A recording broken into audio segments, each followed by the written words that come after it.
From the Conference Center at Temple Square in Salt Lake City. Diffusé depuis le centre de conférence de Temple Square à Salt Lake City, voici la session du dimanche matin de la 187e conférence générale d'octobre de l'Église de Jésus-Christ des Saints des Derniers Jours, avec des orateurs choisis parmi les autorités générales et les officiers généraux de l'Église.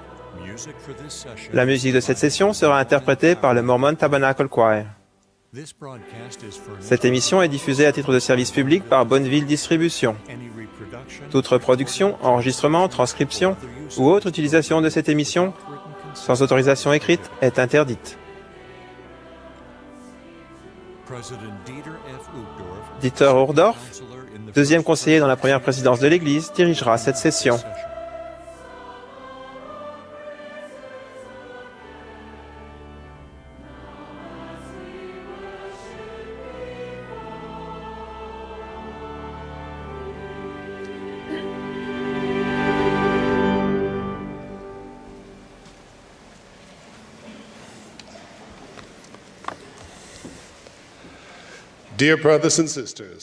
Chers frères et sœurs, chers amis, nous vous souhaitons la bienvenue à la session du dimanche matin de la 187e conférence générale d'octobre de l'Église de Jésus-Christ des Saints des Derniers Jours, en ce beau matin d'automne.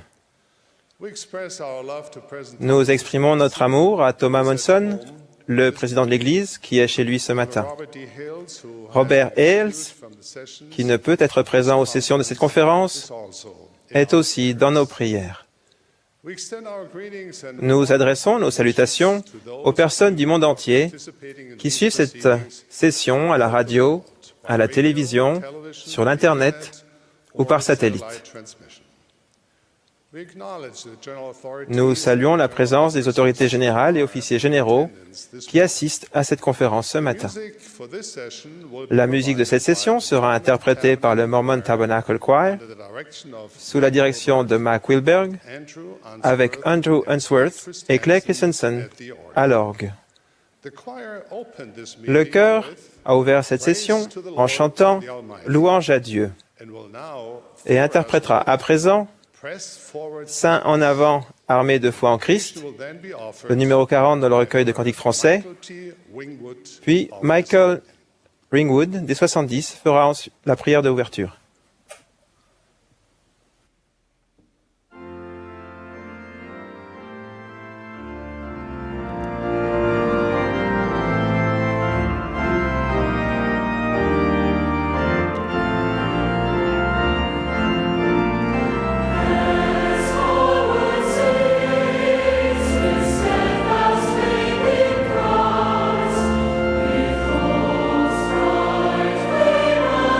Light in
Notre cher Père Céleste, nous nous réunissons ce matin, membres de l'Église.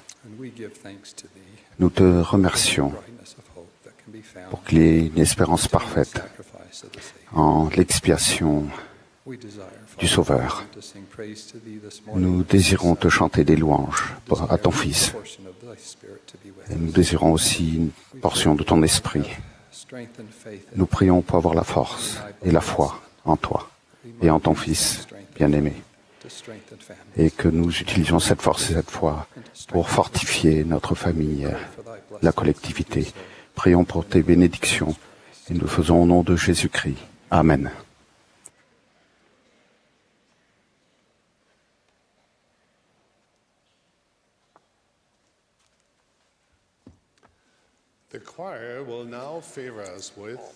Le chœur va interpréter maintenant « Consider the Lilies ».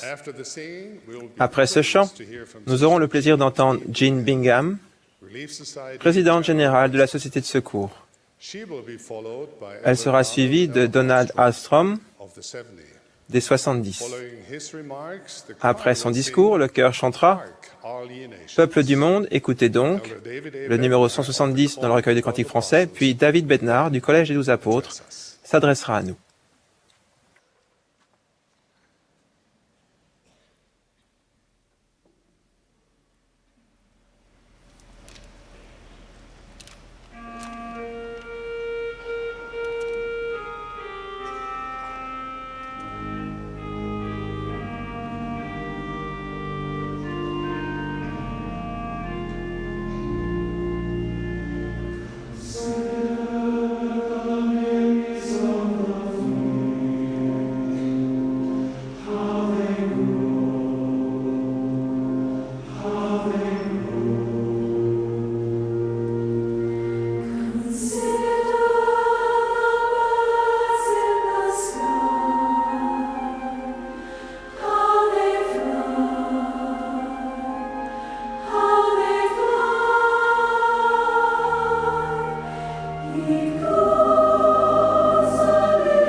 Mes frères et sœurs, c'est une grande joie d'être avec vous.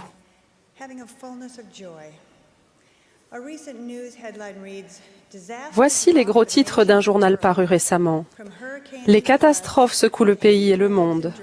Des ouragans et des inondations, aux canicules et aux sécheresses, en passant par les incendies de forêt, les tremblements de terre, les guerres et les maladies dévastatrices, il semble que toute la terre est en tumulte.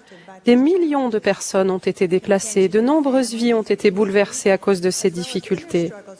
Les querelles au sein des familles et des collectivités, ainsi que les combats intérieurs contre la crainte, le doute et les espoirs déçus, nous laissent aussi dans le désarroi. Il peut être difficile de ressentir la joie dont Léhi a dit qu'elle est le but de la vie. Nous nous sommes tous demandé à un moment ou un autre, où pourrais-je chercher la paix de l'âme? Où est le port? Comment trouver la joie malgré les difficultés de la vie ici-bas? La réponse peut paraître trop simple, mais elle a fait ses preuves depuis l'époque d'Adam. On trouve une joie durable en se concentrant sur notre Sauveur Jésus-Christ et en vivant l'Évangile comme il l'a montré et enseigné. Plus nous en apprenons sur Jésus-Christ, avons foi en lui et lui ressemblons, plus nous comprenons qu'il est la source de toute guérison, de toute paix et de toute progression éternelle. Il nous invite tous à aller à lui, invitation que le président Eyring a qualifiée de plus importante que quiconque puisse accepter. Comment allons-nous à lui? En avril dernier, Russell Nelson et Russell Ballard nous ont recommandé d'étudier le Christ vivant afin d'en apprendre davantage sur le Sauveur. De nombreuses personnes l'ont fait et ont été grandement bénies. Récemment, une de mes amies a donné à chacun de ses enfants adultes un exemplaire de cette déclaration accompagnée d'images de l'Évangile pour illustrer chaque phrase. Elle a recommandé à ses enfants d'aider leurs enfants à le comprendre et à l'apprendre par cœur. Un peu plus tard, mon amie a publié une vidéo de sa petite fille de 6 ans, Lainey, en train de réciter de sa petite voix d'enfant sa version mémorisée avec enthousiasme et élégance. J'ai pris conscience que si une enfant de 6 ans pouvait le faire, je le pouvais moi aussi. Comme j'ai étudié avec plus d'attention la vie et les enseignements de Jésus-Christ et ai mémorisé le Christ vivant, ma reconnaissance et mon amour pour notre Sauveur ont grandi. Chaque phrase de cette déclaration inspirée contient un sermon et a approfondi ma compréhension de son rôle divin et de sa mission sur terre. Ce que j'ai appris et ressenti pendant cette période d'étude et de réflexion confirme que Jésus est véritablement la lumière, la vie et l'espoir du monde. Les Écritures anciennes et les paroles des prophètes modernes, écrites ou prononcées pour le louer, rendent témoignage que ces voies mènent au bonheur dans cette vie et à la vie éternelle dans le monde à venir. Si vous étudiez la vie du Christ et ses enseignements de multiples façons, votre foi en lui augmentera. Vous saurez qu'il vous aime personnellement et vous comprend parfaitement. Pendant ses 33 ans dans la condition mortelle, il a subi le rejet, la persécution, la faim, la soif et la fatigue, la solitude, la violence verbale et physique, et à la fin, une mort atroce entre les mains des pécheurs.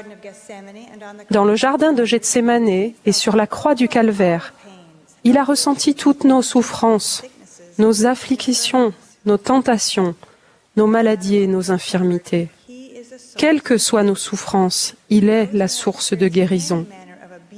Les personnes qui ont connu des sévices, sous quelque forme que ce soit, le deuil accablant, la maladie chronique ou des afflictions débilitantes, les fausses accusations, la persécution brutale, les dommages spirituels découlant du péché ou l'incompréhension peuvent toutes être guéries par le Rédempteur du monde.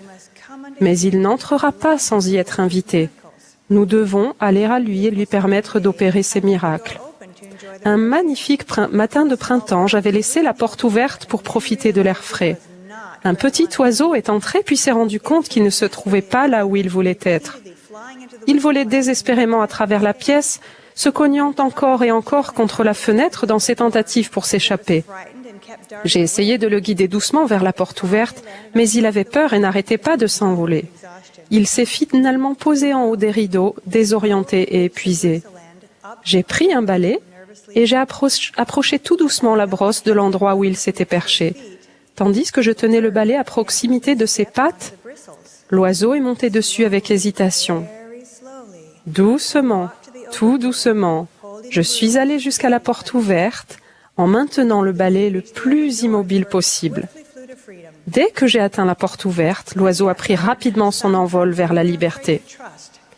Comme cet oiseau, nous avons parfois peur de faire confiance parce que nous ne comprenons pas l'amour absolu de Dieu et son désir suprême de nous aider. Mais lorsque nous étudions le plan de notre Père Céleste et la mission de Jésus-Christ, nous comprenons que leur unique objectif est notre bonheur et notre progression éternelle. Ils se réjouissent de nous aider lorsque nous demandons, cherchons et frappons. Lorsque nous faisons preuve de foi et nous ouvrons humblement à leurs réponses, nous nous libérons des contraintes de notre incompréhension et de nos doutes, et ils peuvent nous montrer le chemin à prendre. Jésus-Christ est aussi la source de la paix. Il nous invite à nous appuyer sur son bras puissant et nous promet la paix qui surpasse toute intelligence, sentiment qui nous vient lorsqu'on son esprit apaise notre âme, quelles que soient les difficultés qui nous entourent. Qu'il s'agisse de difficultés personnelles, de problèmes familiaux ou de crises communautaires, la paix viendra en faisant confiance au Fils unique de Dieu qui a le pouvoir d'apaiser les âmes en peine. Snježana Podvinski, l'une des quelques saints de Karlovac en Croatie, s'est appuyée sur le Sauveur lorsque son mari et ses parents sont décédés en l'espace de 6 mois l'année dernière. Accablée par le chagrin, mais possédant le témoignage que la famille est éternelle, elle a dépensé toutes ses économies pour se rendre au temple de Suisse où elle a été scellée à son mari et à ses parents. Elle a dit que ses journées au temple ont été un moment marquant de sa vie. Grâce à son témoignage ferme de Jésus-Christ et de son expiation, elle a ressenti la paix et connu la guérison, ce qui a aussi fortifié son entourage. La foi en Jésus-Christ est la source d'autres dons que la guérison et la paix. Le président Eyring a dit « J'ai été reconnaissant des nombreuses manières dont le Seigneur m'a visité par le Consolateur lorsque j'avais besoin de paix. Pourtant, notre Père Céleste ne se soucie pas uniquement de notre confort, il se soucie davantage encore de notre progression. Grâce à l'expiation de Jésus-Christ qui comprend les dons de la rédemption et de la résurrection, nous pouvons nous repentir, changer et progresser éternellement. Grâce au pouvoir qu'il nous donne lorsque nous sommes obéissants, nous pouvons nous développer davantage que nous ne le pourrions tout seuls. Nous ne comprenons peut-être pas totalement comment, mais tous ceux d'entre nous qui ont senti grandir leur foi en Christ ont aussi reçu une plus grande compréhension de leur identité et de leur destinée divine, ce qui les a conduits à faire des choix conformes à cette connaissance. Malgré le monde qui essaie de nous abaisser au niveau des animaux, notre connaissance que Dieu est notre Père nous assure que nous avons un potentiel divin et une promesse royale. Malgré le monde qui nous dit que la vie est sans issue, notre connaissance que le Fils unique de Dieu a permis que nous soyons rachetés et ressuscitions nous donne l'espoir d'une progression éternelle.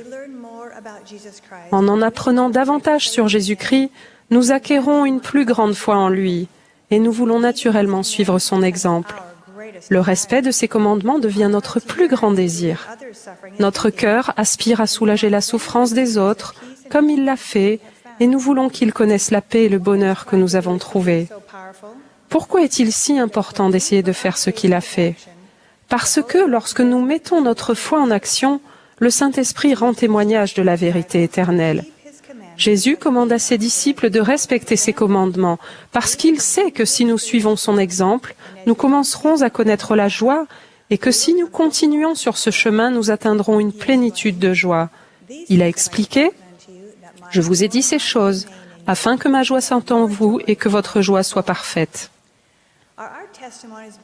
Notre témoignage est-il édifié sur le fondement de Jésus-Christ et de son évangile? Lorsque les tempêtes de la vie nous assaillent, cherchons-nous frénétiquement un guide pratique ou un message sur Internet pour nous aider?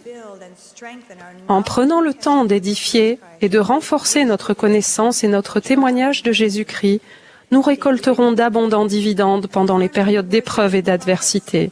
La lecture quotidienne des Écritures et la méditation sur les paroles des prophètes vivants, les prières personnelles sincères, la participation attentive à la Sainte Seine chaque semaine, le service rendu à la manière du Seigneur, toutes ces choses simples deviennent les composants de base d'une vie heureuse. Qu'est-ce qui vous procure de la joie? La vue de vos êtres chers à la fin d'une longue journée? La satisfaction d'un travail bien fait? La lumière dans les yeux de la personne que vous aidez à porter son fardeau? Les paroles d'un cantique qui vous touchent profondément? La poignée de main d'un ami proche? Prenez un moment pour réfléchir à vos bénédictions, puis trouvez le moyen d'en faire profiter les autres. En tendant la main afin de servir et d'édifier les frères et sœurs de votre quartier ou du monde entier, vous connaîtrez davantage de paix, de guérison et de progression. Allez à lui. Je témoigne que si vous mettez Jésus-Christ au centre de votre vie, vous trouverez de la joie dans votre situation, quelle qu'elle soit. La réponse se trouve vraiment auprès de notre frère aîné. Prenons le temps d'apprendre à connaître Jésus-Christ par l'étude diligente, en acquérant une plus grande foi en lui et en nous efforçant de devenir davantage semblables à lui. Ce faisant, nous aussi serons poussés à dire « Dieu soit loué pour le don sans pareil de son Fils divin. » Au nom sacré de Jésus-Christ. Amen.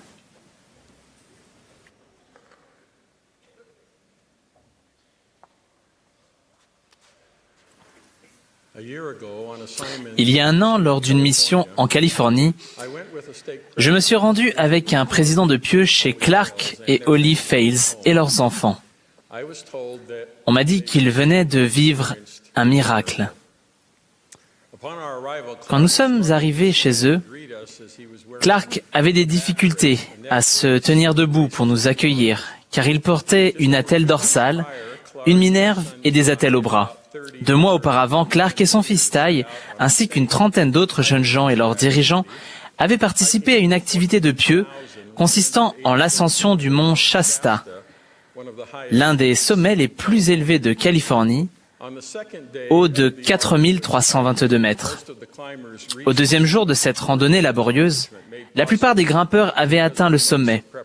Un formidable exploit réalisé grâce à des mois de préparation. Clark était l'un des premiers à atteindre le sommet. Après une petite pause près du bord, il s'est levé pour marcher un peu.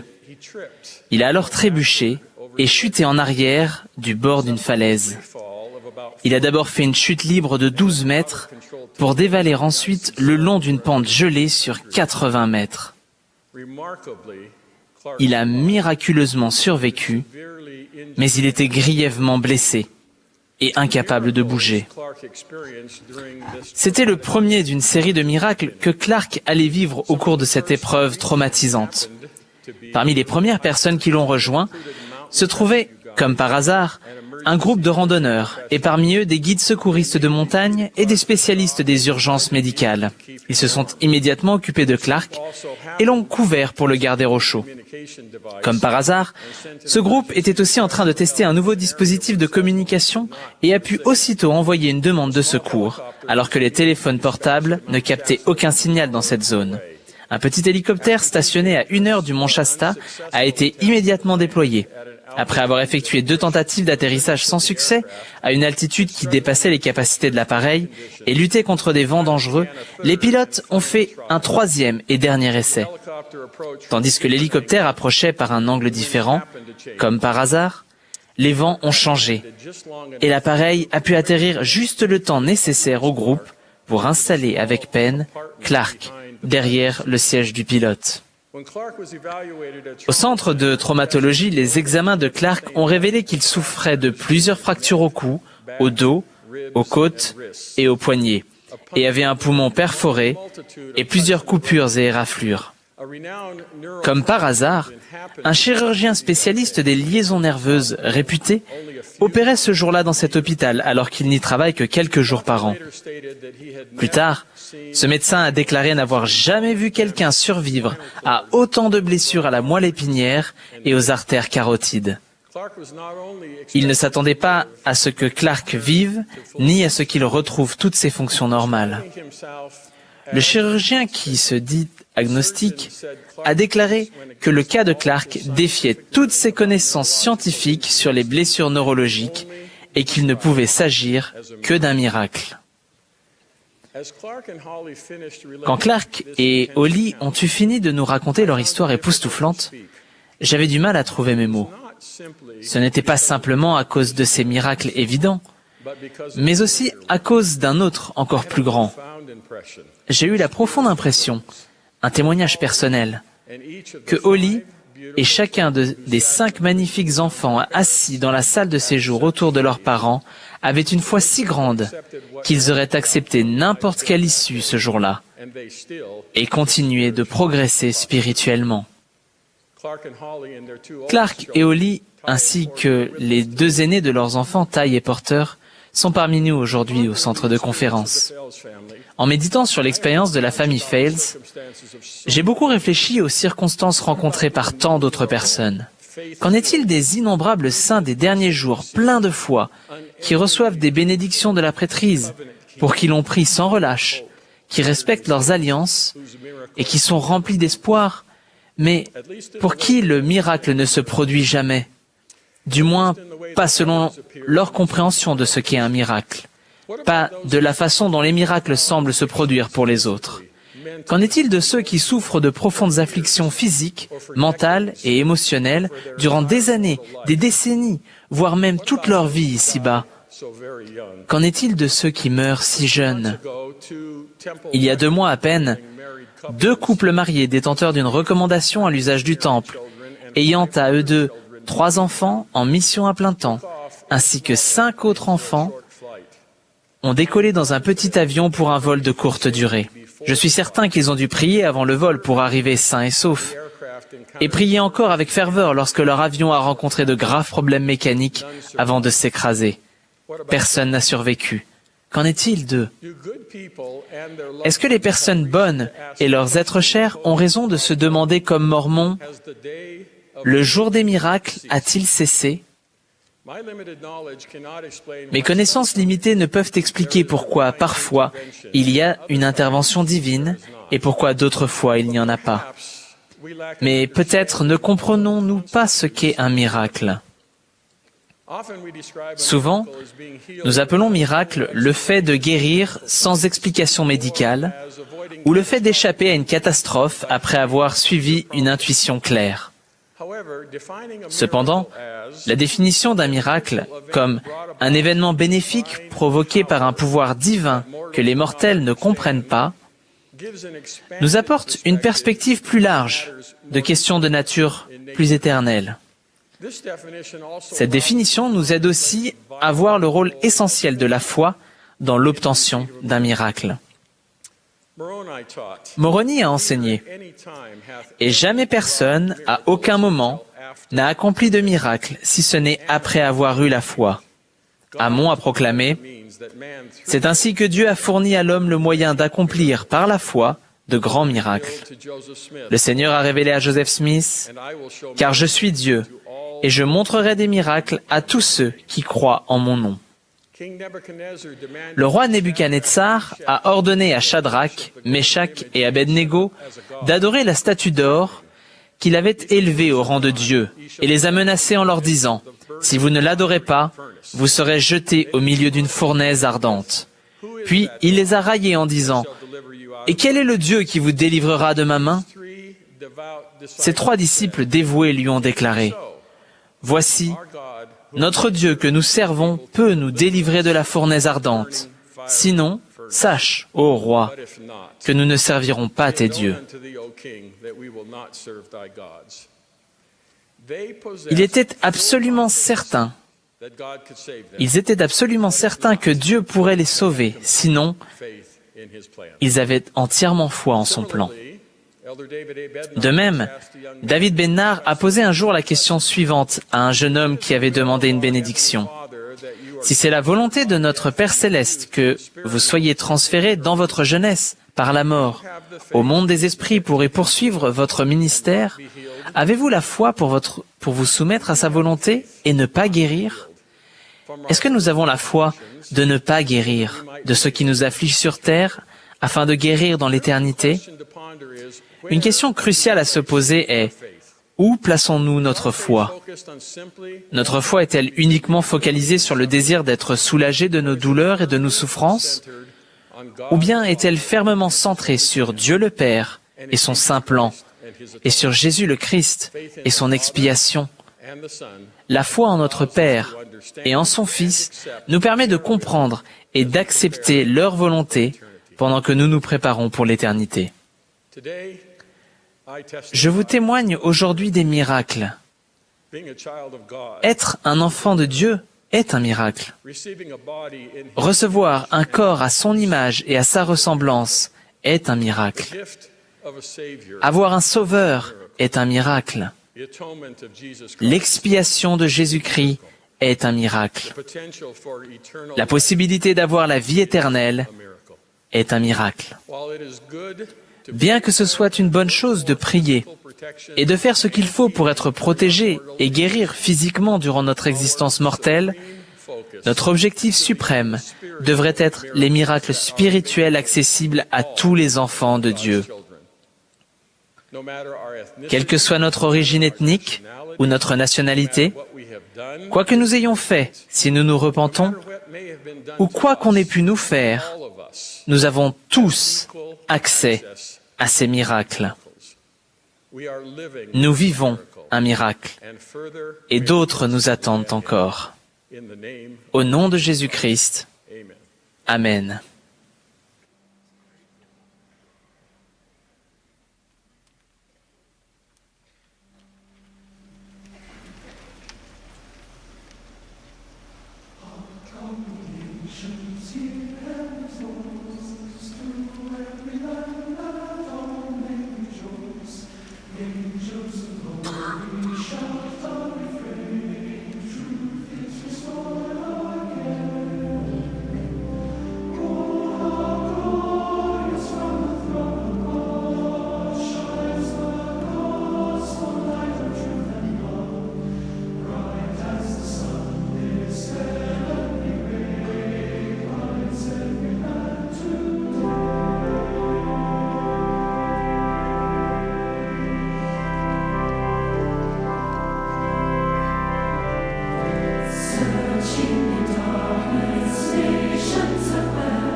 L'un de nos grands combats de chaque jour consiste à ne pas permettre aux soucis du monde de contrôler notre temps et notre énergie au point de négliger les choses éternelles qui comptent le plus.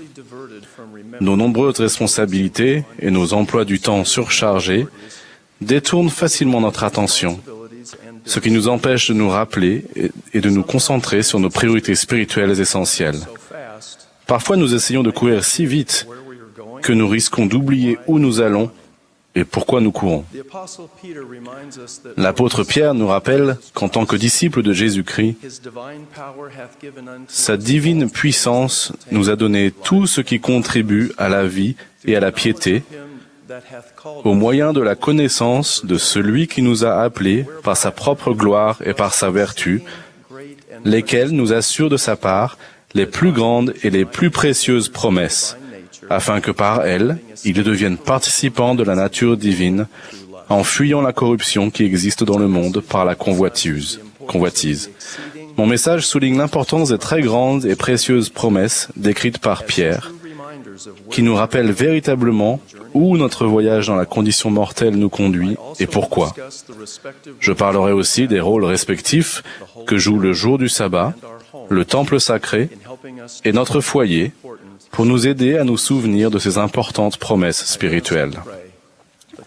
Je prie sincèrement pour que le Saint-Esprit instruise chacun de nous, tandis que nous réfléchissons ensemble à ces vérités importantes.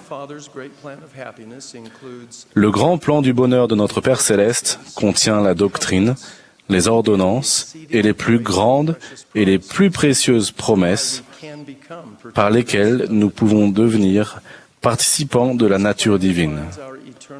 Son plan définit notre identité éternelle et le chemin que nous devons suivre pour apprendre, changer, grandir et en fin de compte, demeurer avec lui pour toujours. La déclaration au monde sur la famille explique que tous les êtres humains, hommes et femmes, sont créés à l'image de Dieu. Chacun est un fils ou une fille d'esprit aimé de parents célestes et à ce titre, chacun a une nature et une destinée divine. Dans la condition prémortelle, les fils et les filles d'esprit connaissaient et adoraient Dieu, leur Père éternel. Ils acceptèrent son plan selon lequel ces enfants pourraient obtenir un corps physique et acquérir de l'expérience sur la terre de manière à progresser vers la perfection et réaliser en fin de compte leur destinée divine en héritant la vie éternelle. Dieu promet à ses enfants que s'ils suivent les préceptes de son plan et l'exemple de son Fils bien-aimé, respectent les commandements et persévèrent avec foi jusqu'à la fin, alors, par la vertu de la rédemption du Sauveur, ils auront la vie éternelle, qui est le plus grand de tous les dons de Dieu. La vie éternelle est la plus grande et la plus précieuse des promesses.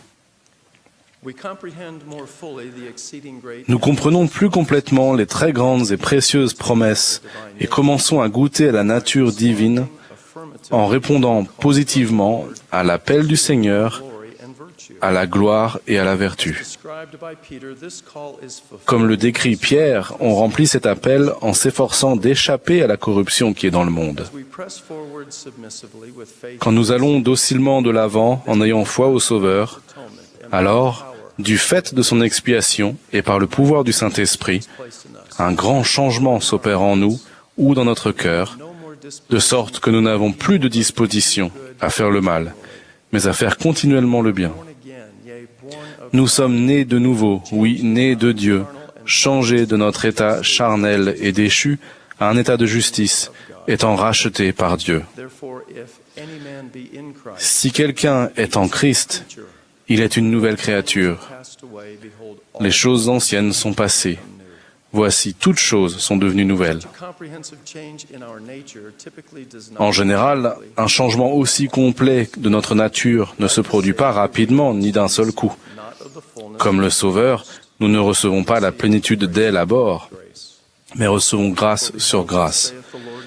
Car voici, ainsi dit le Seigneur Dieu, je donnerai aux enfants des hommes ligne sur ligne, précepte sur précepte, un peu ici et un peu là, Et bénissons ceux qui écoutent mes préceptes et prêtent l'oreille à mes recommandations, car ils apprendront la sagesse. Dans ce processus continu de renaissance spirituelle, les ordonnances de la prêtrise et les alliances sacrées sont essentielles. Elles sont aussi le moyen que Dieu a choisi pour nous permettre de recevoir ses plus grandes et ses plus précieuses promesses. Les ordonnances que nous recevons dignement et que nous nous remémorons continuellement ouvrent les canaux célestes par lesquels le pouvoir de la divinité peut se déverser dans notre vie. Les alliances que nous honorons loyalement et que nous nous remémorons constamment nous donnent un but et l'assurance de bénédiction dans la condition mortelle et dans l'éternité. Par exemple, Dieu nous promet que selon notre fidélité, nous aurons la compagnie constante du troisième membre de la divinité, le Saint-Esprit, que grâce à l'expiation de Jésus-Christ, nous pouvons recevoir et conserver pour toujours la rémission de nos péchés, que nous pouvons recevoir la paix dans ce monde, que le Sauveur a rompu les liens de la mort et remporté la victoire sur le tombeau, et que la famille peut être ensemble pour le temps et pour toute l'éternité. Comme on peut le comprendre, les plus grandes et les plus précieuses promesses qu'offre notre Père Céleste à ses enfants ne peuvent être dénombrées ou décrites de façon complète. Cependant, même la liste partielle des bénédictions promises que je viens de présenter devrait nous faire tous nous émerveiller, nous prosterner et adorer le Père au nom de Jésus-Christ. Lorenzo Snow, ancien président de l'Église, a dit « Nous sommes trop enclins à oublier le grand but de notre vie, le motif pour lequel notre Père Céleste nous a envoyés ici, dans la condition mortelle, de même que le saint appel que nous avons reçu. En conséquence, au lieu de nous élever au-dessus des petites choses transitoires, nous nous permettons trop souvent de descendre au niveau du monde sans recourir à l'aide divine, qui, elle seule, peut nous permettre de surmonter ces choses transitoires. Le jour du sabbat et les temples sacrés sont deux sources spécifiques d'aide divine instituées par Dieu pour nous aider à nous élever au-dessus du niveau et de la corruption du monde. Dans un premier temps, nous pourrions nous dire que le but principal du respect du jour du sabbat et celui d'aller au temple sont liés mais distincts. Je crois cependant que ces deux buts sont exactement les mêmes et ils se conjuguent pour nous fortifier spirituellement, individuellement et en famille. Après avoir créé toutes choses, le septième jour, Dieu s'est reposé et a commandé qu'un jour par semaine soit un jour de repos pour permettre aux gens de se souvenir de lui. Le sabbat est le moment de Dieu, un moment sacré, mis spécialement à part pour l'adorer, pour recevoir ses grandes et précieuses promesses et nous en souvenir. Dans notre dispensation, le Seigneur a commandé, afin de te préserver plus complètement des souillures du monde, tu iras en mon saint jour à la maison de prière et tu y offreras tes sacrements. Car en vérité, c'est ce jour qui t'est désigné pour que tu te reposes de tes labeurs et pour que tu présentes tes dévotions au Très-Haut. Ainsi, le jour du sabbat, nous adorons le Père au nom du Fils lorsque nous prenons part aux ordonnances et étudions comment recevoir, nous souvenir et renouveler nos alliances. En son saint jour, nos pensées, nos actions et notre attitude sont des signes que nous donnons à Dieu et un indicateur de notre amour pour lui. Le jour du sabbat a aussi pour but de nous aider à détacher notre regard des choses du monde et à l'élever vers les bénédictions de l'éternité.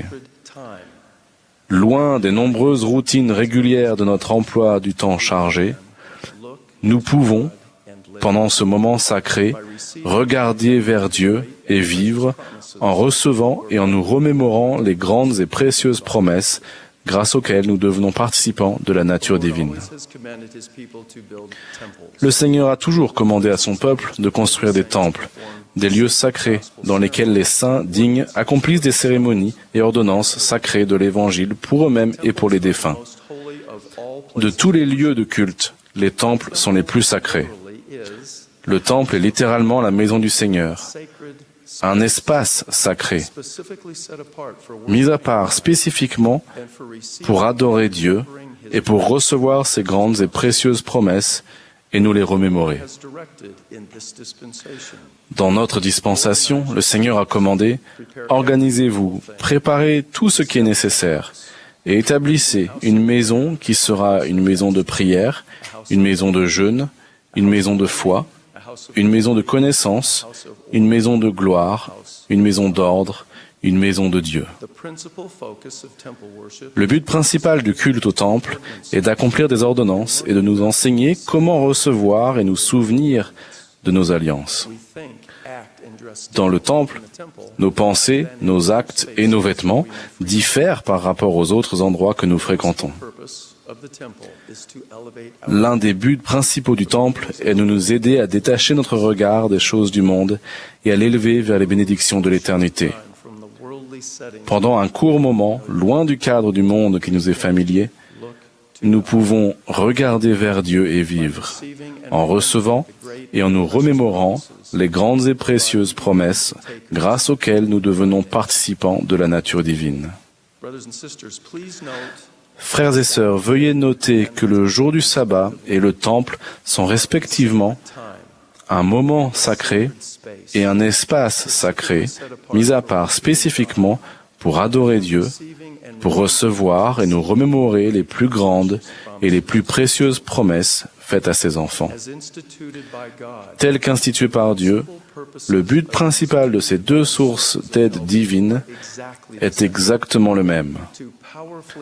Concentrer notre attention de façon puissante et répétée sur notre Père céleste, sur son Fils unique, sur le Saint-Esprit et sur les promesses associées aux ordonnances et aux alliances de l'Évangile rétabli du Sauveur.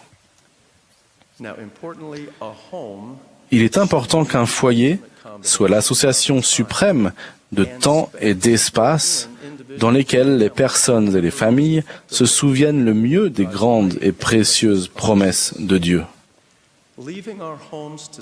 Quitter son foyer pour passer du temps aux réunions du dimanche et pour entrer dans l'espace sacré d'un temple est vital, mais pas suffisant. Ce n'est qu'en rapportant dans notre foyer l'esprit et la force qui proviennent de ces activités sacrées que nous pouvons rester concentrés sur les grands objectifs de la condition mortelle et surmonter la corruption du monde. Nos expériences du sabbat et du temple doivent être des catalyseurs spirituels qui imprègnent les personnes, les familles et notre foyer de rappels permanents des leçons apprises, de la présence et du pouvoir du Saint-Esprit, d'une conversion continue et de plus en plus profonde au Seigneur Jésus-Christ et d'une espérance d'une pureté parfaite dans les promesses éternelles de Dieu. Le jour du sabbat et le temple peuvent nous aider à établir dans notre foyer une voie par excellence si nous réunissons toutes choses en Christ, celles qui sont dans les cieux et celles qui sont sur la terre. Ce que nous faisons chez nous de son temps sacré et de ce que nous apprenons dans ces espaces sacrés est crucial pour devenir participants de la nature divine. Nous pouvons facilement nous laisser dominer par la routine et les préoccupations terre-à-terre de la condition mortelle. Dormir, manger, s'habiller, travailler, jouer, faire de l'exercice et de nombreuses autres activités ordinaires nécessaires et importantes. Mais à la fin, ce que nous devenons est le résultat de notre connaissance du Père, du Fils et du Saint-Esprit, et de notre disposition à les connaître. Ce n'est pas simplement la somme de nos occupations quotidiennes cumulées sur toute une vie. L'Évangile est tellement plus qu'une liste de contrôles routinières d'activités discrètes à accomplir. C'est en fait une magnifique tapisserie de vérités bien coordonnées et entrelacées, dont le but est de nous aider à devenir comme notre Père céleste et le Seigneur Jésus-Christ, c'est-à-dire participants de la nature divine. En vérité, quand cette réalité spirituelle suprême est éclipsée par les soucis, les préoccupations et les frivolités du monde,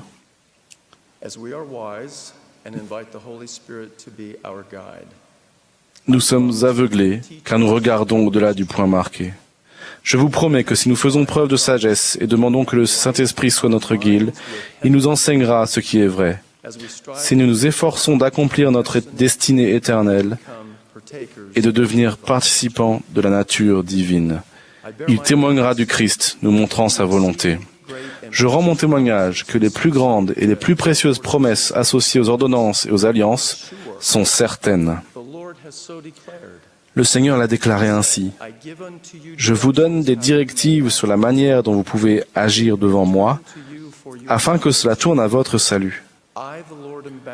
Moi, le Seigneur, je suis lié lorsque vous faites ce que je dis. Mais lorsque vous ne faites pas ce que je dis, vous n'avez pas de promesse. Je témoigne que notre Père céleste vit et qu'il est l'auteur du plan du salut. Jésus-Christ est son Fils unique, notre Sauveur et Rédempteur. Il vit. Et je témoigne que le plan et les promesses du Père, que l'expiation du Sauveur et que la compagnie du Saint-Esprit rendent possible la paix dans cette vie et la vie éternelle dans le monde à venir. J'en rends témoignage au nom sacré du Seigneur Jésus-Christ. Amen.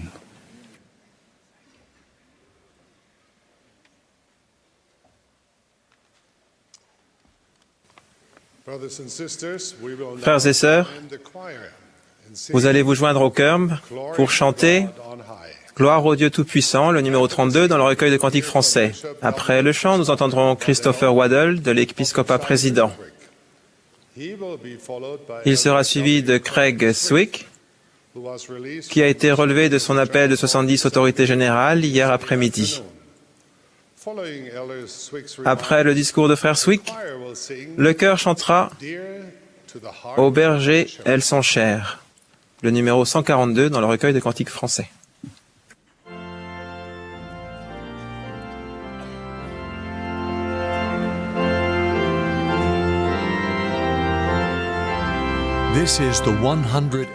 Vous assistez à la 187e conférence générale d'octobre de l'Église de Jésus-Christ des Saints des Derniers Jours.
Au printemps de 1998, Carol et moi avons pu combiner un voyage d'affaires avec des vacances en famille de quelques jours à Hawaï, avec nos 4 enfants et ma belle-mère qui avait récemment perdu son mari. La veille au soir de notre voyage à Hawaï, nous avons appris que Jonathan, notre fils de 4 ans, avait une double otite et qu'il ne pourrait pas prendre l'avion avant au moins 3 ou 4 jours. Nous avons décidé que Carol resterait à la maison avec Jonathan pendant que je ferais le voyage avec le reste de la famille. Le premier indice que ce n'était pas le voyage que j'avais envisagé est survenu peu après notre arrivée. Nous promenant au clair de lune sur un sentier bordé de palmiers, contemplant l'océan qui s'étendait devant nous, je me suis tourné pour commenter la beauté de l'île. Et à ce moment romantique, au lieu de voir Carol, je me suis retrouvé à regarder dans les yeux ma belle-mère, que, je précise, j'aime énormément. Ce n'était pas ce que j'avais attendu. Carol n'avait pas non plus prévu de passer ses vacances seule à la maison avec notre fils malade. Il y aura des moments dans notre vie où nous nous trouverons sur un chemin imprévu, rencontrant des circonstances beaucoup plus graves que des vacances bouleversées. Comment réagissons-nous quand des événements, qui souvent échappent à notre contrôle, modifient la vie que nous avions planifiée ou espérée? Le 6 juin 1944, Hiram Shumway, jeune sous-lieutenant de l'armée des États-Unis, a débarqué à Omaha Beach le jour J. Tout s'est bien passé lors de son arrivée, mais le 27 juillet, alors qu'il participait à l'avancée des Alliés, il a été grièvement blessé par l'explosion d'une mine anti-char. En un instant, sa vie et sa future carrière médicale ont été tragiquement affectées. Après de nombreuses interventions chirurgicales qui l'ont aidé à se rétablir de la plupart de ses graves blessures, frère Shumway n'a jamais retrouvé la vue. Comment allait-il réagir? Après 3 années de réadaptation passées à l'hôpital, il est retourné à Lowell, aux États-Unis. Il savait que son rêve de devenir médecin n'était plus réalisable, mais il était décidé à aller de l'avant, à se marier et à subvenir aux besoins d'une famille. Il a fini par trouver un travail à Baltimore, comme conseiller en réadaptation et spécialiste de l'emploi des non-voyants. Lors de son propre processus de réadaptation, il avait appris que les aveugles sont capables de beaucoup plus de choses qu'ils ne l'avaient pensé, et pendant ses 8 années à ce poste, il avait permis à davantage d'aveugles de trouver un emploi que tout autre conseiller du pays. À présent, confiant en sa capacité à prendre soin d'une famille, Hiram a demandé à sa bien-aimée de l'épouser en lui disant « Si tu lis le courrier, trie les chaussettes et conduis la voiture, je peux faire le reste. » Ils se sont mariés peu après au temple de Salt Lake City et ils ont eu la bénédiction d'avoir 8 enfants. En 1954, les Shumway se sont retournés au Wyoming où frère Shumway a été pendant 32 ans directeur de l'éducation des sourds et des aveugles de l'État. Au cours de la même période, il a été évêque de la première paroisse de Cheyenne pendant 7 ans et plus tard patriarche du Pieux pendant 17 ans. Après son départ à la retraite, frère et sœur Shumway ont été aussi couple missionnaire d'âge mûr dans la mission sud de Londres. Hiram Shumway est décédé en mars 2011, laissant derrière lui un héritage de foi et de confiance dans le Seigneur, même dans des circonstances difficiles, à une nombreuse postérité d'enfants, de petits-enfants et d'arrière-petits-enfants. La guerre a peut-être modifié la vie d'Hiram Shumway, mais il n'a jamais douté de sa nature divine et de son potentiel éternel. Comme lui, nous sommes des fils et des filles d'Esprit de Dieu et nous avons accepté son plan selon lequel nous pourrions obtenir un corps physique et acquérir l'expérience sur la terre de manière à progresser vers la perfection et réaliser, en fin de compte, notre destinée divine en héritant la vie éternelle. Aucun changement, aucune épreuve, ni opposition ne peut modifier ce processus éternel. Seuls nos choix le peuvent quand nous exerçons notre libre arbitre. Les changements et les difficultés qui en résultent, que nous rencontrons dans la condition mortelle, affectent chacun de nous de façon unique. Comme vous, j'ai des amis et des membres de ma famille. J'ai vu des amis et des membres de ma famille faire face à des difficultés causées par le décès d'un être cher, un divorce difficile, le fait de n'avoir jamais de possibilité de se marier, une maladie ou blessure grave, et même des catastrophes naturelles comme nous en avons récemment été témoins. La liste n'est pas exhaustive. Bien que chaque changement puisse dépendre de notre situation personnelle, un élément commun influence l'épreuve ou la difficulté qui en résulte. Le sacrifice expiatoire de Jésus-Christ permet toujours l'accès à l'espoir et à la paix. L'expiation de Jésus-Christ apporte toujours les mesures correctrices et curatrices à chaque corps blessé, chaque esprit endommagé et chaque cœur brisé. Il sait, d'une façon que personne d'autre ne peut comprendre, ce dont nous avons besoin individuellement, afin d'aller de l'avant au milieu du changement. À la différence de nos amis et de nos êtres chers, le Sauveur ne se contente pas de compatir avec nous, mais il peut aussi nous comprendre parfaitement parce qu'il est passé par là.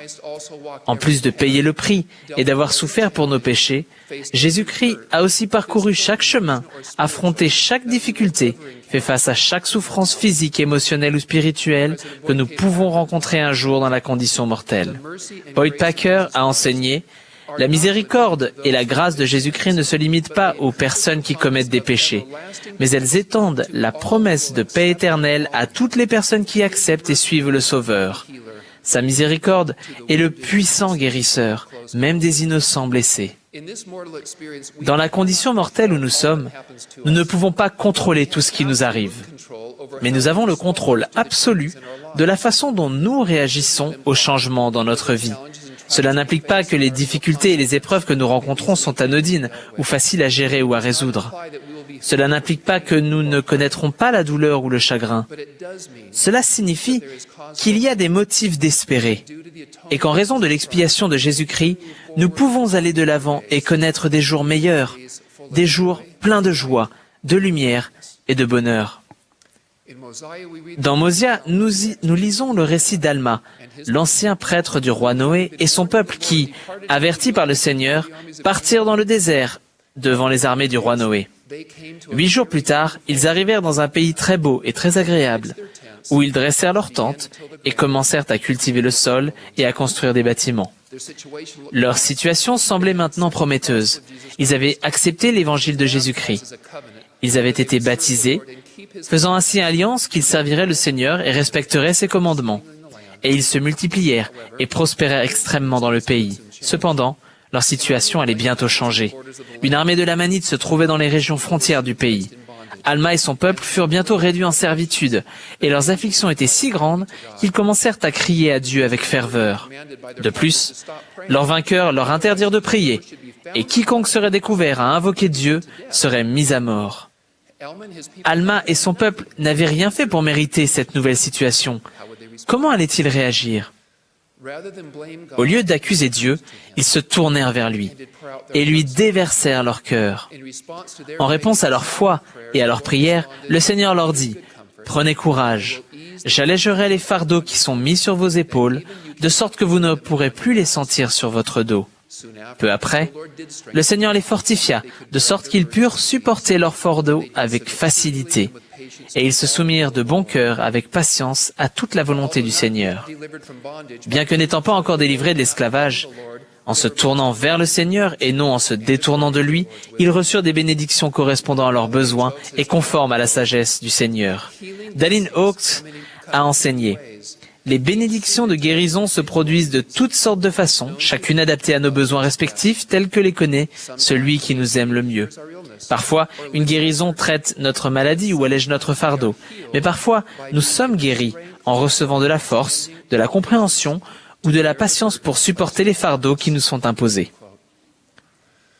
Finalement, leur foi et leur patience étaient si grandes que le Seigneur délivra Alma et son peuple. Et ils déversèrent leurs actions de grâce à Dieu, car ils étaient dans la servitude, et personne ne pouvait les délivrer si ce n'était le Seigneur leur Dieu. L'ironie du sort est que, trop souvent, les personnes qui en ont le plus besoin se détournent de leur seule source parfaite d'aide, notre Sauveur Jésus-Christ.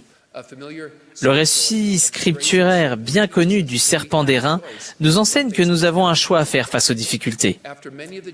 Après que des serpents brûlants qui volaient eurent mordu de nombreux enfants d'Israël, une figure fut élevée afin que quiconque la regarderait vécût. Et beaucoup regardèrent et vécurent. Mais il y en eut beaucoup qui étaient si endurcis qu'ils ne voulurent pas regarder. C'est pourquoi ils périrent. Comme les Israélites de jadis, il nous est aussi recommandé de regarder vers le Seigneur et de vivre. Car son joug est doux et son fardeau léger, même quand le nôtre est lourd.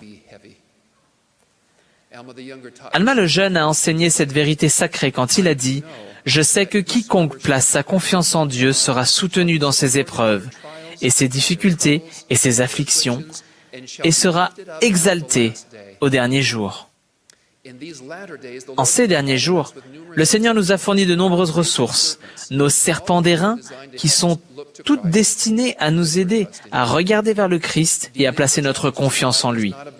Relever les défis de la vie ne veut pas dire ignorer la réalité, mais considérer ce sur quoi nous choisissons de nous concentrer et sur quelle fondation nous choisissons de construire. Ces ressources incluent notamment l'étude régulière des Écritures et des enseignements des prophètes actuels, la prière et le jeûne fréquent et sincère, le fait de prendre dignement la Sainte Seine, l'assiduité au temple, les bénédictions de la prêtrise, les conseils judicieux de thérapeutes compétents et même les médicaments prescrits correctement et utilisés tels qu'ils sont autorisés. Quels que soient les changements qui surviennent et quel que soit le chemin imprévu que nous devons emprunter, la façon dont nous y réagissons est un choix. Notre meilleure option consiste toujours à nous tourner vers le Seigneur et à saisir la main qui nous le tend. Richard Scott a enseigné cette vérité éternelle. Le bonheur véritable et durable, accompagné de la force, du courage et de la faculté de surmonter les plus grandes difficultés, s'obtient en centrant sa vie sur Jésus-Christ. Il n'y a pas de garantie de résultat immédiat, mais l'assurance absolue qu'au moment voulu par le Seigneur, des solutions se présenteront, la paix prévaudra et le vide sera comblé. Je vous témoigne de ces vérités. Au nom de Jésus-Christ. Amen.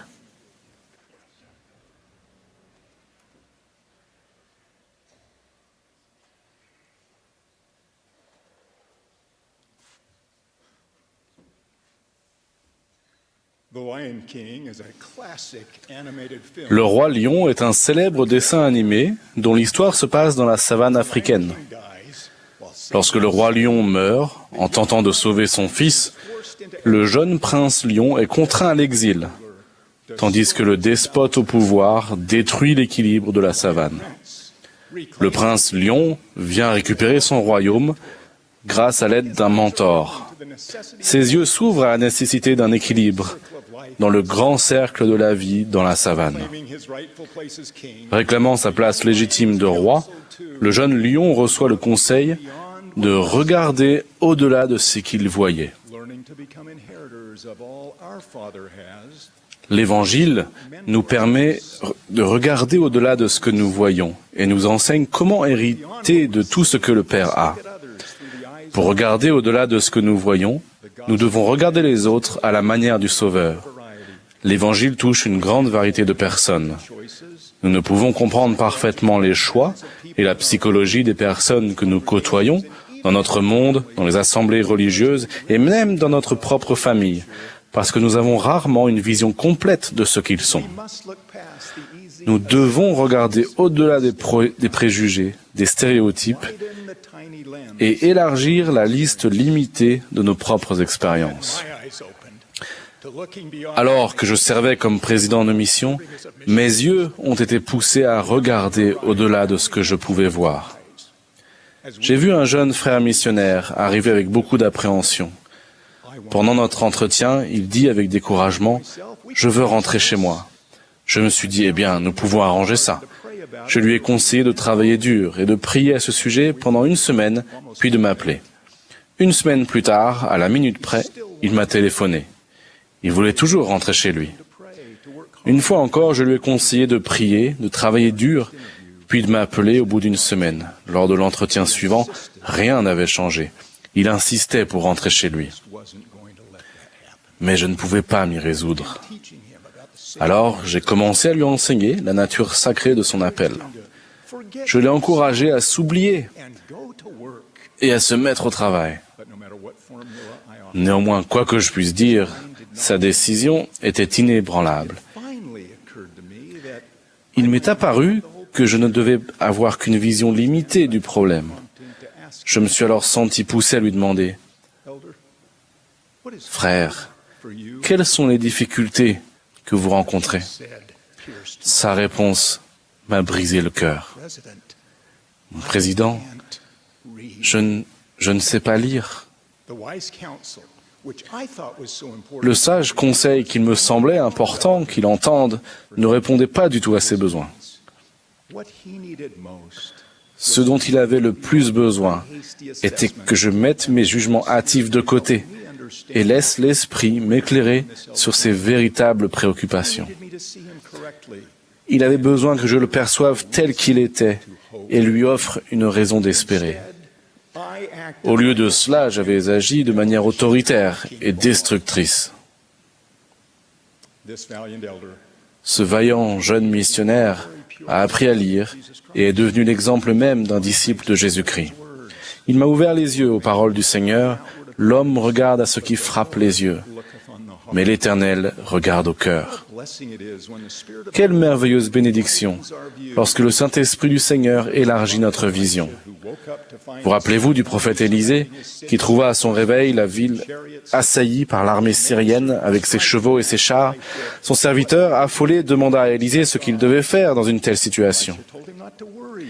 Élisa prononça ces mots marquants, lui ordonnant de ne pas s'inquiéter.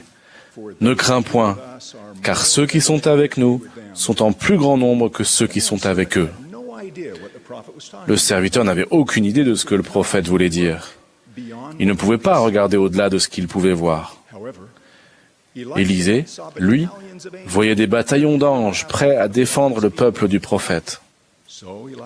Alors Élisée pria le Seigneur afin qu'il ouvrît les yeux du jeune homme, et il vit la montagne pleine de chevaux et de chars de feu autour d'Élisée.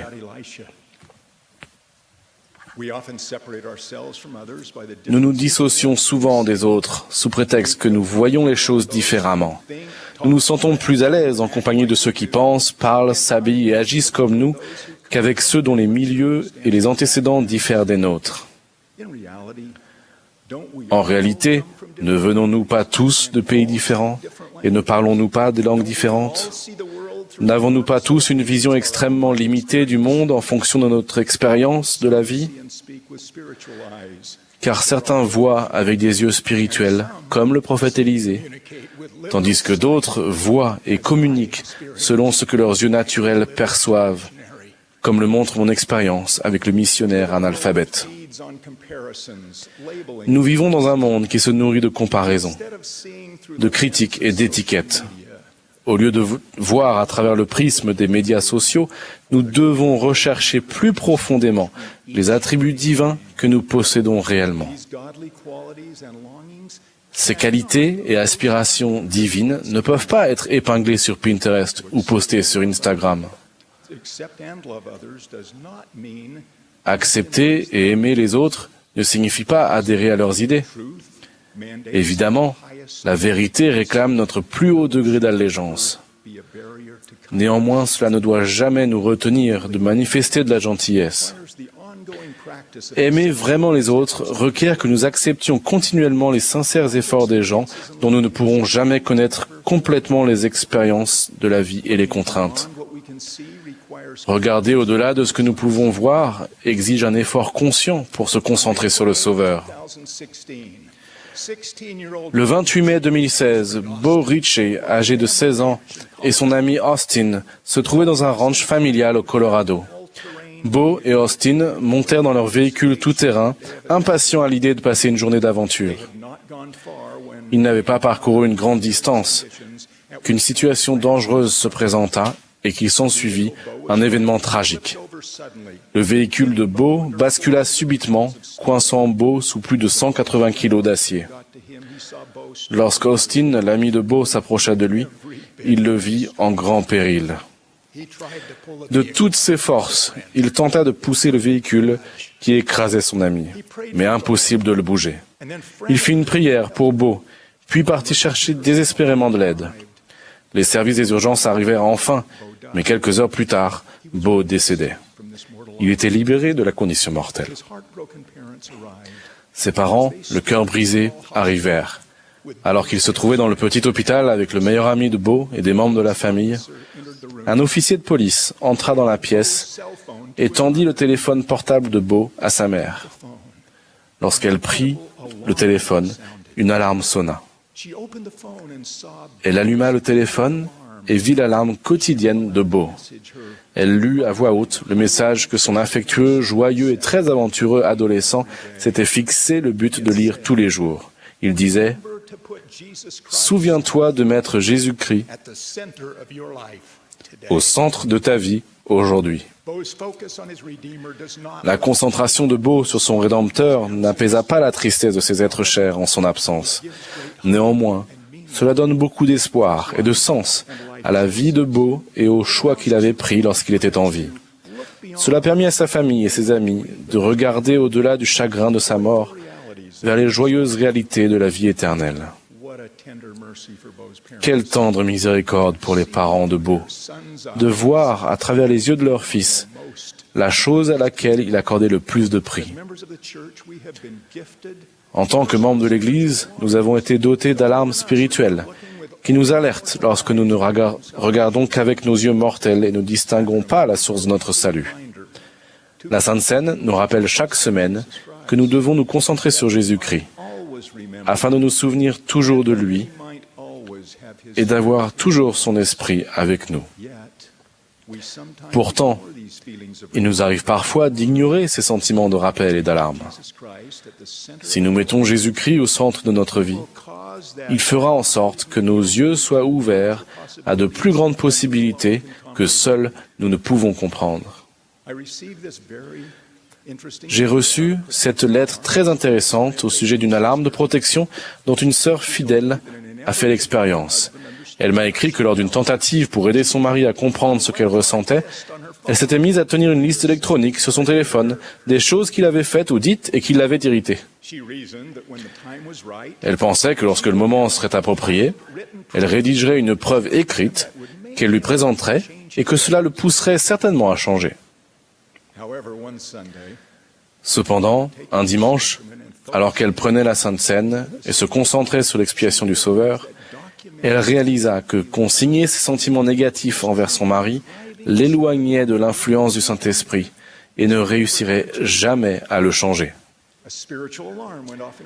Une alarme spirituelle se déclencha dans son cœur qui disait « Lâche prise, laisse tout cela passer. Efface ces notes, elles ne sont pas bénéfiques. » Elle écrit ensuite, et je la cite, « Cela me prit un certain temps de cliquer sur « Sélectionner tout » et encore plus longtemps pour « Effacer ». Mais lorsque je l'ai fait, tous ces sentiments négatifs disparurent. Mon cœur se remplit d'amour pour mon mari et d'amour pour le Seigneur. Comme Saul sur la route de Damas, sa vision était changée. Les écailles tombèrent de ses yeux. Notre Sauveur ouvre fréquemment les yeux des aveugles physiques ou spirituels. Ouvrir nos yeux à la vérité divine, au sens littéral et au sens figuré, nous prépare à être guéris de la faiblesse de notre vision mortelle. Lorsque nous prêtons attention aux alarmes spirituelles, nous signalons l'urgence de corriger notre cap ou d'élargir notre perspective éternelle. La promesse de la Sainte Seine d'avoir son esprit avec nous est accordée.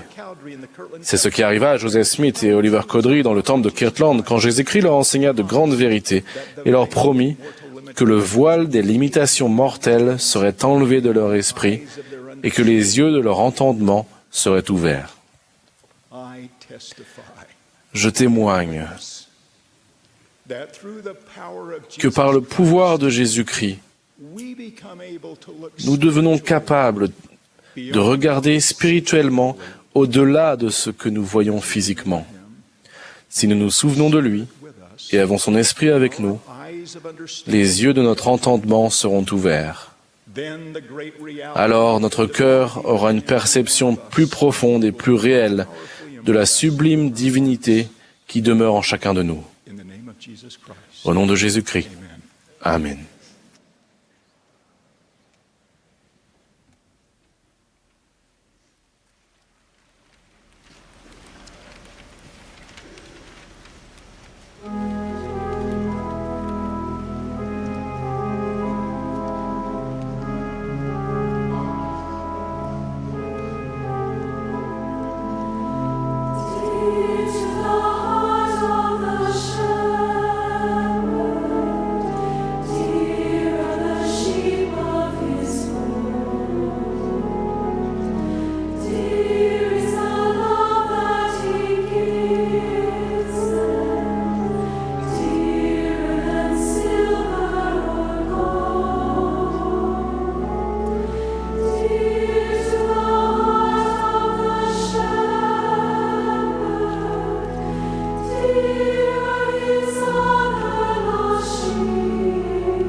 Nous remercions le Mormon Tabernacle Choir de la belle musique qu'il a interprétée ce matin, comme ils le font toujours, comme il le fait toujours.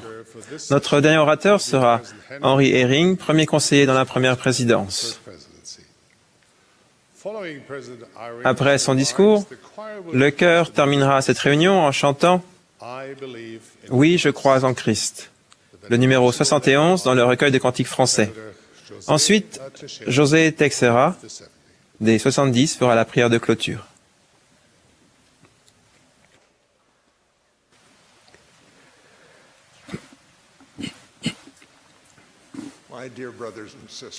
Mes chers frères et sœurs, je prie humblement pour que l'Esprit du Seigneur soit avec nous pendant que je parle aujourd'hui.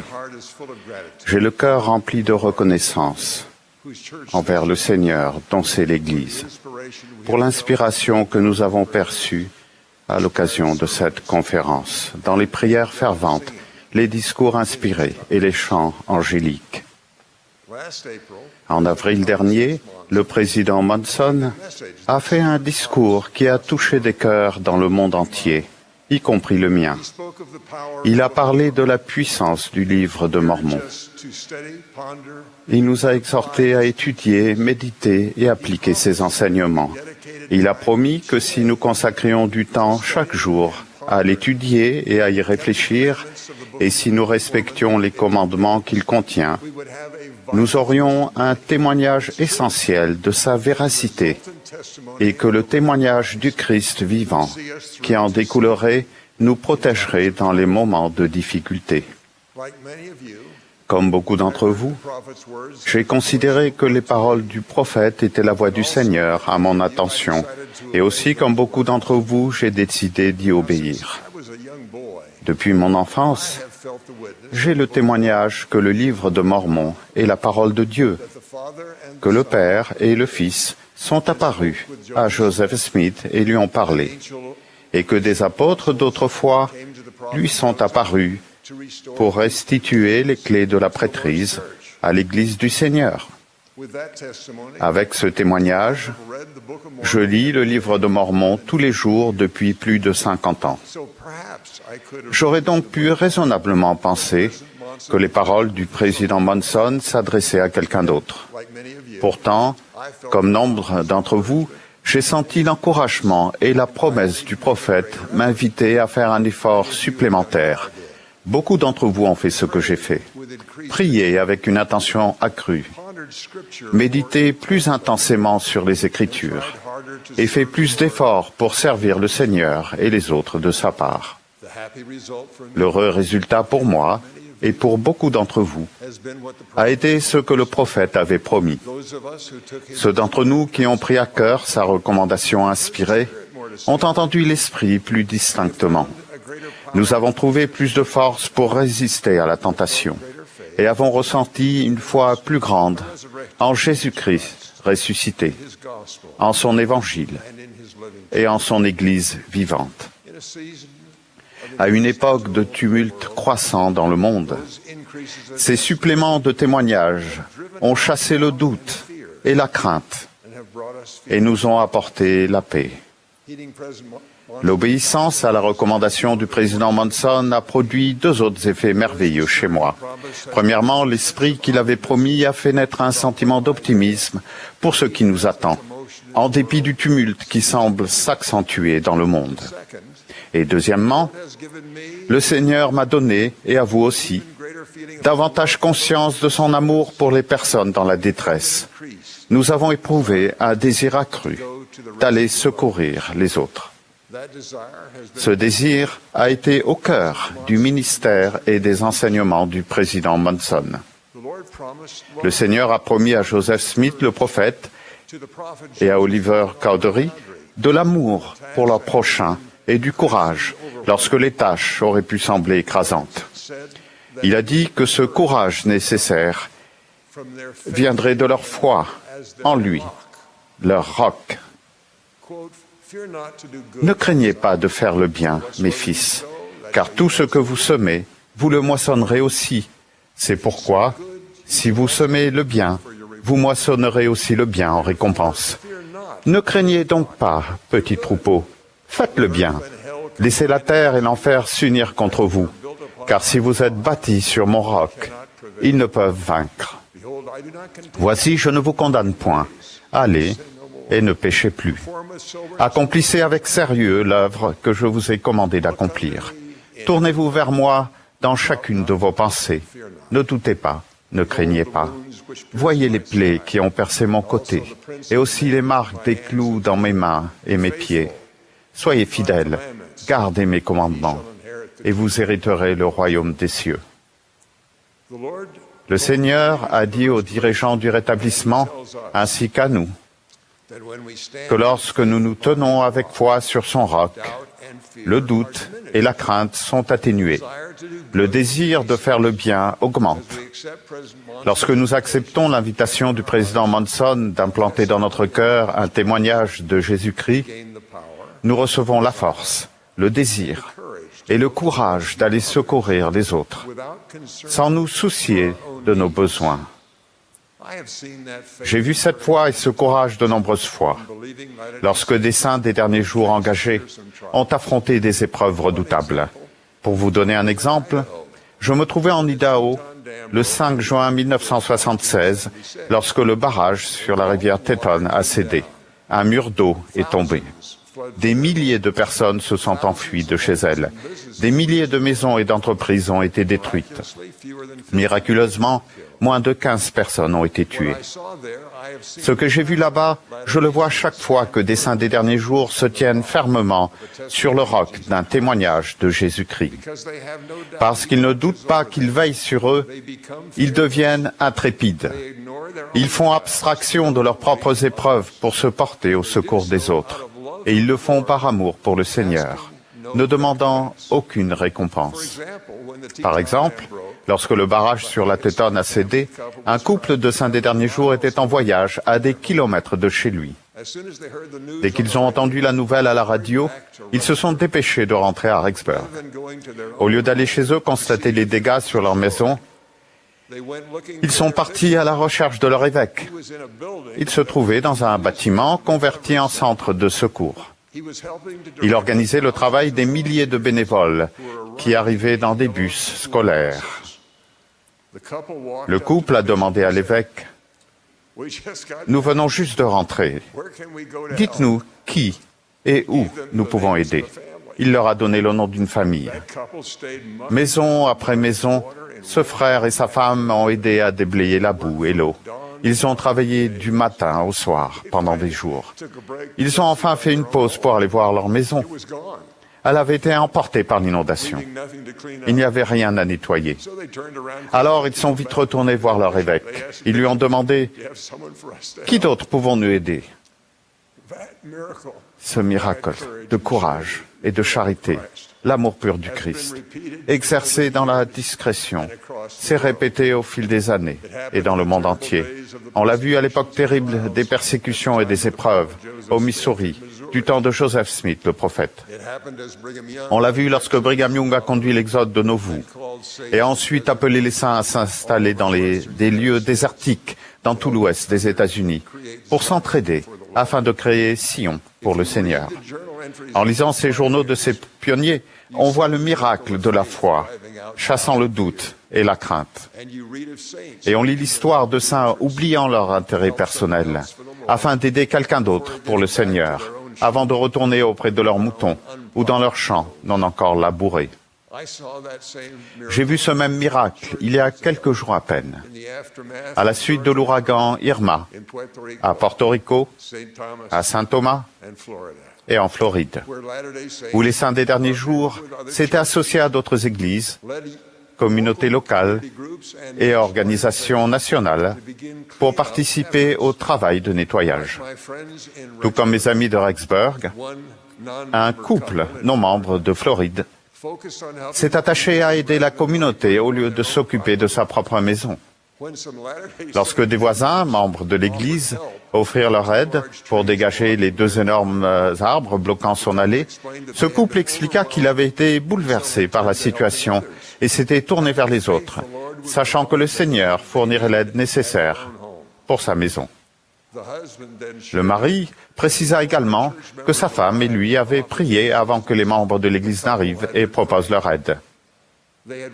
Ils avaient reçu la réponse que de l'aide arriverait.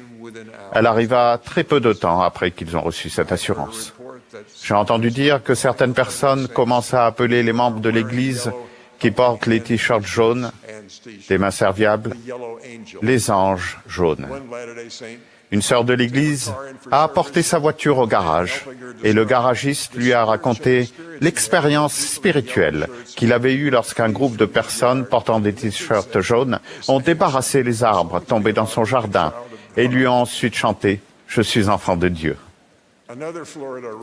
Une autre habitante de Floride, qui n'est pas de notre foi, raconte que les membres de l'Église sont venus chez elle alors qu'elle travaillait dans son jardin dévasté, se sentant dépassée par l'ampleur de la tâche, en sueur et au bord des larmes. Selon ses dires, les bénévoles ont produit un véritable miracle. Ils l'ont aidée avec diligence, avec le sourire et avec humour, n'acceptant rien en retour. J'ai été témoin de cette diligence et j'ai entendu ces rires tard, un samedi soir, alors que je rendais visite à un groupe de saints des derniers jours en Floride. Les bénévoles ont cessé leur travail de déblaiement des décombres suffisamment longtemps pour me permettre de serrer quelques mains. Ils m'ont dit que la veille au soir, 90 membres de leur pieu de Géorgie avaient monté un projet pour participer au sauvetage en Floride. Ils avaient quitté la Géorgie à 4 heures du matin, avaient roulé pendant des heures, avaient travaillé toute la journée, jusque tard dans la soirée, et prévoyaient de continuer le lendemain. Ils racontaient tout cela dans la bonne humeur et avec le sourire. Le seul stress que j'ai perçu, c'est qu'ils voulaient qu'on cesse de les remercier pour pouvoir se remettre au travail. Le président de Pieux avait redémarré sa tronçonneuse et travaillé sur un arbre abattu, et un évêque déplaçait des branches lorsque nous sommes remontés dans notre véhicule pour aller voir l'équipe de secours suivante. Un peu plus tôt dans la journée, alors que nous quittions un site, un homme s'est avancé vers la voiture, a ôté son chapeau et nous a remerciés pour les bénévoles. Il a dit « Je ne suis pas membre de votre église. Je n'arrive pas à croire ce que vous avez fait pour nous. Que Dieu vous bénisse. » Un bénévole de l'église debout à côté de lui a souri et a haussé les épaules, comme pour dire qu'il ne méritait pas d'éloge. Tandis que les bénévoles de Géorgie étaient venus aider cet homme qui n'arrivait pas à le croire, des centaines de saints des derniers jours de cette partie très dévastée de la Floride étaient partis à des centaines de kilomètres vers un autre endroit de l'État encore plus touché, d'après ce qu'ils avaient appris. Ce jour-là, je me suis rappelé, j'ai mieux compris les paroles de Joseph Smith, le prophète. Un homme rempli de l'amour de Dieu ne doit pas se contenter de chercher le bien de sa famille. Il parcourt le monde entier cherchant à faire du bien à tout le genre humain. Partout, nous voyons un amour semblable dans la vie des saints des derniers jours. Chaque fois qu'un événement tragique se produit n'importe où dans le monde, les saints des derniers jours font des dons financiers et se portent volontaires auprès des services humanitaires de l'Église. Il est rarement nécessaire de lancer un appel. En fait, parfois, nous sommes obligés de leur demander d'attendre, avant de se rendre sur les lieux, que les personnes qui dirigent les secours soient prêtes à les recevoir. Ce désir de faire du bien est le fruit de leur témoignage de Jésus-Christ, de son évangile, de son Église rétablie et de son prophète. C'est la raison pour laquelle le peuple du Seigneur ne doute pas et ne craint pas. C'est la raison pour laquelle des missionnaires proposent leurs services partout dans le monde. C'est la raison pour laquelle les parents prient avec leurs enfants pour les autres. C'est la raison pour laquelle les dirigeants exhortent leurs jeunes à prendre à cœur la demande du président Monson de s'immerger dans le livre de Mormon. Le fruit ne vient pas de l'exhortation de leurs dirigeants, mais de la démarche de foi des jeunes.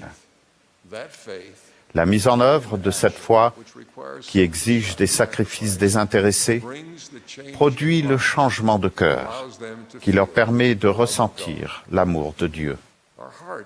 Cependant, notre cœur ne reste changé que si nous continuons de suivre les recommandations du prophète.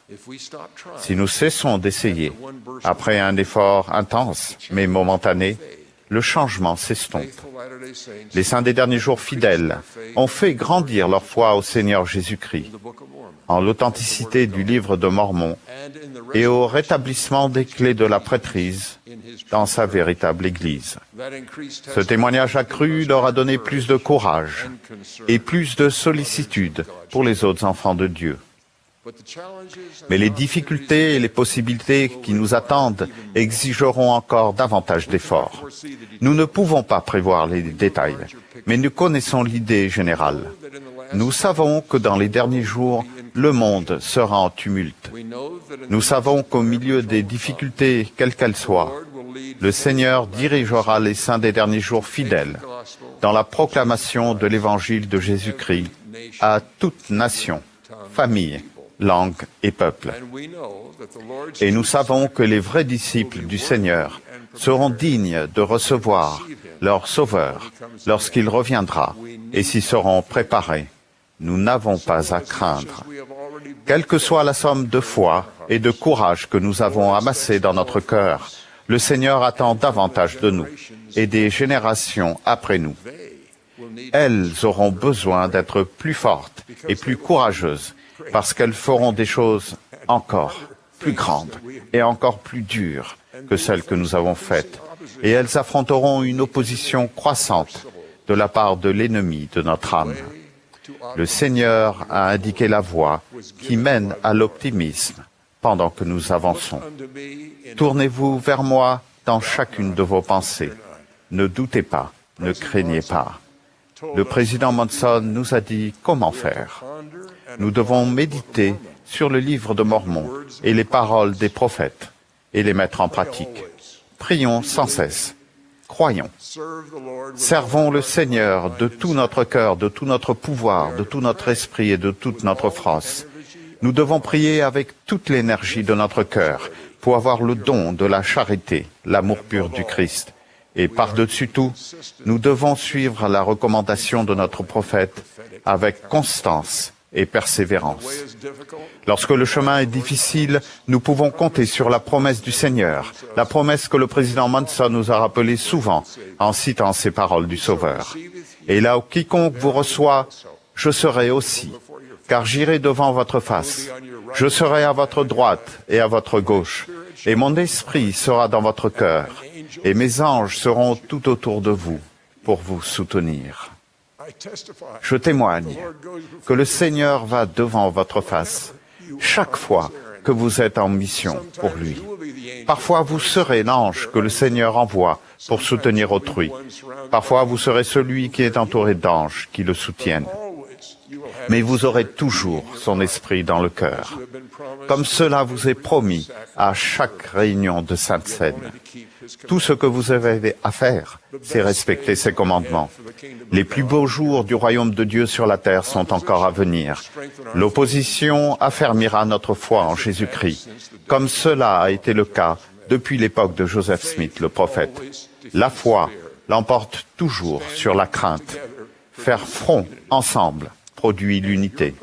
Et vos prières pour les personnes dans le besoin sont entendues et exaucées par un Dieu aimant. Il ne sommeille ni ne dort. Je témoigne que Dieu le Père vit et veut que vous reveniez auprès de lui. Nous sommes la véritable Église du Seigneur Jésus-Christ. Il vous connaît, il vous aime et il veille sur vous. Il a expié vos péchés, les miens et ceux de tous les enfants de notre Père céleste. Le seul chemin qui mène à la vie éternelle, c'est de le suivre par la manière dont vous vivez et en servant autrui. J'en témoigne et je vous donne ma bénédiction et vous exprime mon amour au nom sacré de Jésus-Christ. Amen.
Notre cher Père céleste, nous te remercions, Père, pour l'évangile de Jésus-Christ. Nous te remercions, Père, pour les temples dans le monde. Nous te remercions pour le jour du sabbat. Et nous te remercions pour la bonté des membres de l'Église. Nous te prions, Père, que notre esprit soit béni avec plus de compassion pour nos semblables, que nous ayons plus de désir de chercher nos ancêtres, d'emmener leur nom au temple, que nous ayons plus de désir de vivre et de partager l'évangile de Jésus-Christ, que nous puissions nous réjouir à trouver la lumière, à observer le jour du sabbat, à l'église et à la maison. Nous sommes reconnaissants pour notre prophète et nous te demandons de le bénir. Nous prions pour ces choses, Père, au nom de Jésus-Christ. Amen.